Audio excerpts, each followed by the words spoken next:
Good morning, Colorado. I'm Raymond Walters. And I'm Natalie Monks, and this is Friends News, bringing you the latest on what's happening at Friends. Before we catch up with the friends, let's get a weather update. Thank you, women in Naui.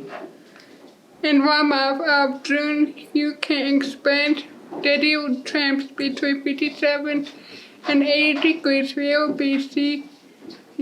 Around 4 days and wind back to you in steel. Goodbye, spring, and hello, summer. I'm counting the days until June 21st. As am I. Let's check out Sport Employment to see what they've been up to. Our friend Morgan just celebrated her 1-year anniversary of working at City Park. When asked why she loves her job, she said, "I love dogs and I love being able to bring my dog to work." Who doesn't love dogs? Keep up the great work, Morgan. Dog food for thought, Natalie. Have you ever realized that dogs are forever in the push-up position? I don't think I've ever realized that. That's hilarious. Well, our Friends and Day program have been very busy. Let's take a look. Day program's Animals and Friends class had some special guests. My sister and brother-in-law brought in their goats. The friends had a chance to feed, play, and brush the goats while asking our guests questions about what all goes into taking care of these beautiful animals. Following, they tested their knowledge and memory with a little goat trivia. Man, they're always having so much fun in day program. We can hear them having a grand old time upstairs in our offices. We also were very fortunate to have 4 amazing volunteers from Logrhythm come join our day program this month. They helped our friends make cards for special women in their lives, played board games, and enjoyed lunch following. Thanks so much for coming, Logrhythm. We hope to see you again soon. If you or your company are interested in volunteering at Friends, please reach out to our development team at development@friendsofbroomfield.org or call 303-404-0123. And our residential program had quite the month, achieving quite a lot. Our friend Gabby moved into her very own 1-bedroom apartment. Gabby has not only demonstrated the skills to live independently, but has also become a true ambassador for acting as a representative and promoter of independent apartment living. As an ambassador for promoting independent apartment living, Gabby accepted the proclamation honoring the month of May 2023 as Income Aligned Housing Awareness Month from Mayor Guyleen Gastriata on May 9th. Amazing work, Gabby. We are so proud of all that you've accomplished. Our friend Marvin just celebrated his 4-year anniversary of successful and happy living in his host home. Marvin is a contributing member of the household who participates in all activities of the home, such as family celebrations and events, community outings, and shopping trips. Marvin takes pride in contributing to responsibilities of the home and routine safety trainings. Marvin has established harmonious relationships with his surrounding neighbors and extended members of the family. Congratulations, Marvin. Continue living, laughing, and loving. Our friend Gary just celebrated his 1-year anniversary of successful living in his current host home.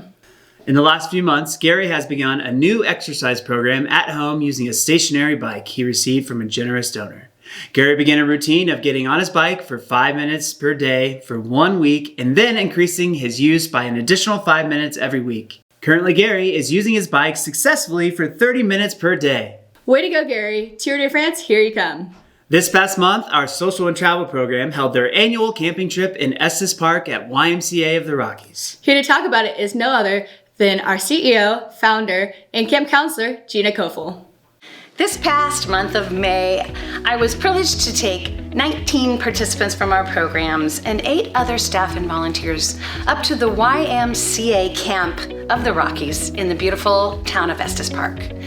We had such a great time. We had more individuals join us on this camping trip than we have in the last decade, which was exciting. We had a lot of folks who needed more significant support needs, and we had staff that were there to help them engage in activities that made the weekend so much fun. The staff was awesome. I actually roomed with 2 staff, Mackenzie and Kira, and they helped me so much, and they're just amazing. All the staff was amazing. I had so much fun rock climbing and shopping and basketball. The game room swimming was awesome. Mackenzie and Kira really helped me with that. And it was just an awesome experience, and I can't wait to go back next year. We were so proud of many of them for trying new activities like wall climbing, which even those with more significant physical support needs were able to do through the pulley systems that they had up there.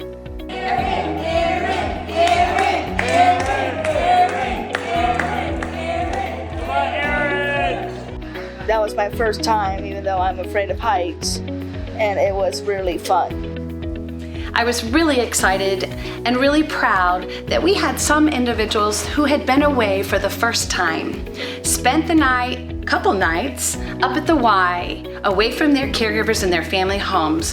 And this was a first time experience for a few, and it went amazingly well. First year, traveling with friends, hoping I'm on a visit for Disneyland.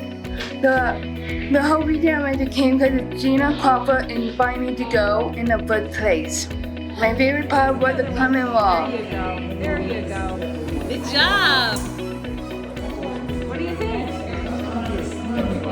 Everything was accessible, everyone had a great time, everyone got along, and it was just the most amazing weekend in one of the most beautiful cities in Colorado. And I was so happy to be on that trip with them. Man, that camping trip sure looked intense. Which is ironic because they stayed in cabins. This is true, Natalie. On May 23rd, our Participant Action Committee held a burrito sale. That's right, the Friends wanted to help fundraise for their new bus, so they decided to sell Santiago's delicious breakfast burritos, selling over 500.